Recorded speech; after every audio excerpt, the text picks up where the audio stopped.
bit about the collision lab to help you out. So once you have the simulation open, you'll click Explore 1D, then click it again, and then you'll see this screen.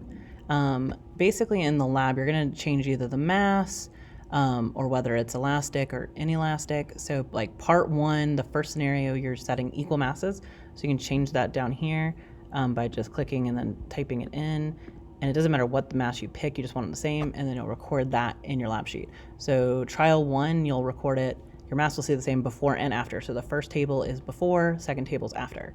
Then you'll record the velocity. Now on the screen here, you don't really see velocity right away, but what you wanna do is click over here where it says values, and then now you have velocity. So these are initially set to be 1 meter per second and 0.5, and you can just leave those alone. And then, so before collision, this is what you would record, and then calculate the, you can either calculate momentum, or you can just simply just copy it down right here. And then you'll hit play to make them collide, and then after they collide, you stop it, and then you write down their new velocities and their new momentums for both 1 and 2. So that'll fill in the chart for before and after the collision. And then for trial 2, just do a different mass, and you'll do the same thing. So just do a different mass for trial 2, and then you go on to scenario 2, and now you're going to do unequal masses. So we're going to change this so I can make one smaller or one bigger, and do again a couple trials and do just different masses on your lab sheet.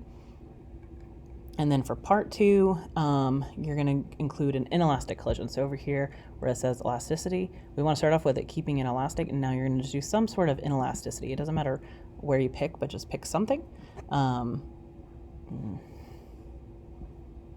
And then one of your trials needs to be totally inelastic and go all the way down to 0. So you'll record that percentage on your lab sheet. You'll make a hypothesis of what you think will happen, and then you'll run the simulation again with there. And that's basically all you need to do. Hope this helps. Just email me if you have questions.